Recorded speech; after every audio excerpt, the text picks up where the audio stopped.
Hello, YouTube and Universe, and welcome to Scarstorm Productions. I'm your host, Morro, here to bring you everything new on your favorite brands and more. And today we'll be taking a look at some new stuff for Transformers. But before we begin, make sure you like, subscribe, hit the notification so you don't miss another video like this. Because it may be a small click for you guys, but it's a big help for me and the channel. Thank you. Now without further ado, let's begin. Today, we'll be talking about the new Transformers series that will be debuting this year called Transformers Cyberworld. Now, we had listings for this a while back, and it's supposed to be the series that takes over for Earthspark once it finally finishes, which we don't know when it actually is, since it's supposed to get its own special like Cyberverse did. But recently, we got official confirmation about Cyberworld itself, and some of the characters that are going to be in it, and a little bit of the story. Now, for the story, we're going to be looking at a forum that was on TFW 2005, and it states, since their creation, Transformers have encouraged and inspired kids across the globe to use their imagination and create innovative worlds for the Transformers vehicle soldiers to fit within. It's been their calling card for years, and it's only increased as the toys have evolved into true mechanical wonders.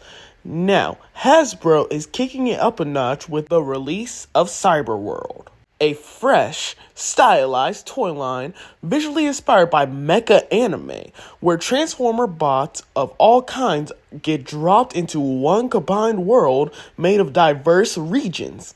Here, kids will be able to devise their own Transformer storylines that cross characters between the well-known worlds and lore, allowing them to create new team-ups, battles, and action. Since this is a major release, Hasbro is going to be premiering it at this month's Nuremberg Toy Fair, where the toys will be revealed alongside an upcoming YouTube series, and they're looking for you to help capture footage of the toys from the toy fair and use it to reveal Cyberworld to the rest of the world. And as soon as I saw this, it got me thinking, are they making a battle world for Transformers? Because it said it's combining different worlds made by diverse regions that's going to combine lore and well-known characters together. And that's basically just Secret Wars. But instead of the Marvel characters, we got Transformers. And honestly, that's a really interesting idea, and I personally love it. That means we might get team-ups we never thought of, like Optimus Prime and Scorponok, or Grimlock and Skybite, like stuff like that. And honestly, thinking about it just got me hyped for it right now. Now, as it said, it will be on YouTube, so I guess it's more accessible because, well, that was kind of the problem with Earthspark. Most people weren't able to see because it was locked on Paramount Plus. So with it being on YouTube, it'll be more accessible for those who actually want to see the series. And for that, I'm kind of glad Hasbro's changing that up. Now, if I'm thinking of what the series is going to be like, I'm going to say it's going to be more like Cyberverse, a Furman-like story, where they'll mainly be focusing on the bots and their relationships with one another. Like, one episode could focus on Team Prime, one episode could go over Grimlock's team, the next episode could probably go over Mega Bull's team.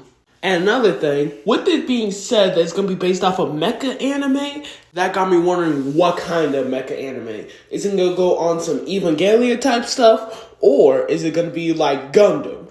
Either way, can't wait to see it. And hopefully on January 28th, we are actually able to see what the figures look like, because they seem to be hyping them up a whole lot. And personally, I want to see what they have for them. And with it being shown this early, like the 28th of January to the beginning of February, that got me thinking, will it be releasing in summer? Hopefully, because if it did like Earthspark, they showed the figures and stuff way in advance, and when it hit November, they actually put out the first episode for the series. So hopefully, it comes out during summer this year. Now, that's it for my hopes for the show. Now let's talk about these character designs, which was also shown off on TFW 2005. And here's the first picture for it, basically showing off 4 of the character models and the logo for it, alongside a couple of different biomes that may be a part of the series. Now for the different biomes we get to see, they're pretty unique from one another, which actually goes into the whole different worlds coming together, and my whole idea that it's basically a Transformer version of Battle World. Starting off on the left side, the first three biomes we get to see are a beach, which I feel like the more animalistic characters are going to be like Grimlock, a mountain range, which I don't know who would be there, and what looks to be a racing track, which probably will represent some of the speed characters.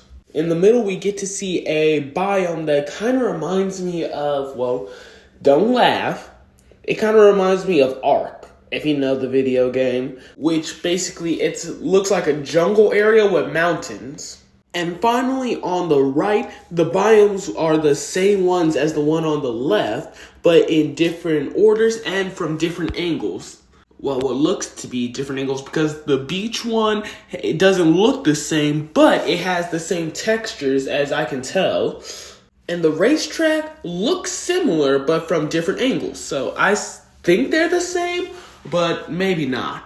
Now, that's it for what's in the middle. Let's talk about these character designs. First up, I want to talk about the main man, Bumblebee. And if I'm being honest, he looks okay in my opinion. I see they're trying to go for the muscle car look that most other Bumblebees have since the 2007 movie. But this one's more distinct. It doesn't use the evergreen design, and it's more like it's going for its own thing.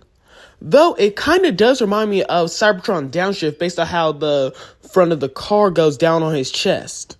And all in all, it kind of looks like it's going to be a good design for Bumblebee, though the chest is the only thing I don't really like about it because it looks a little blocky based off of its model. Next up, we have the leader of the Autobots, Optimus Prime. And yeah, it looks like your average Optimus Prime, but the one thing I love about it, it seems to be based off of his classics look.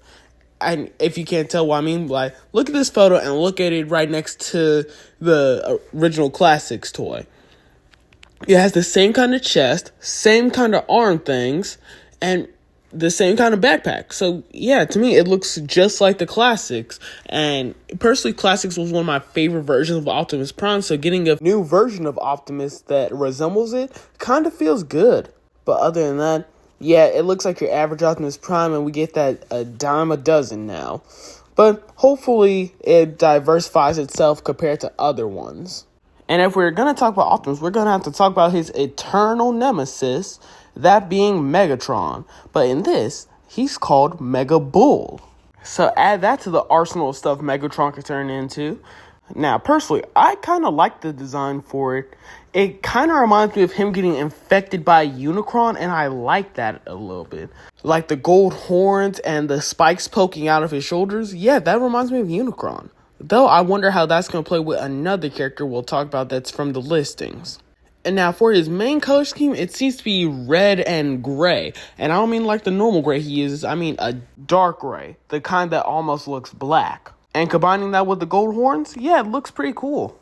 Now, we also got to see what his toy would look like, though it's just the model of it. We don't actually get to see it in colors, and it looks pretty promising. And this is a part of the Cyber Changers, basically the deluxe class figures of the wave. And if this is anything to go off of, it looks like it's going to be pretty good. And finally, the last character we get to see from this is actually the king of the Dinobots himself, Grimlock.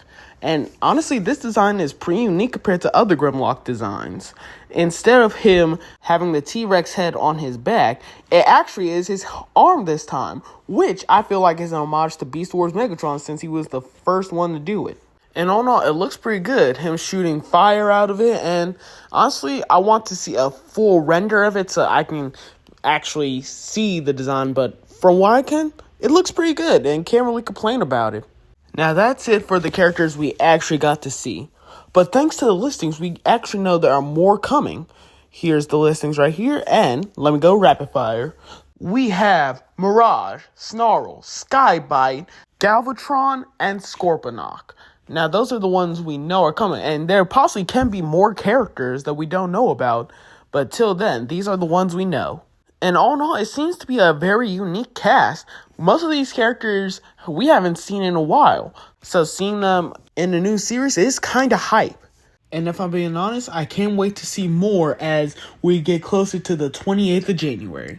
But other than that, that's really it for the video, guys. I hope you all enjoyed. And tell me down below in the comments, how do you guys feel about Cyberworld? Are you guys hyped for it? Are you guys skeptical about it? Or are you guys just going to wait to see when everything comes out? And hey, we have a Discord server where we go in depth about most of this stuff on how we feel about it, what are our hot takes. So if you want to join that, the link for it is in the description down below. Now, if that's everything, that's a wrap. Fade to black.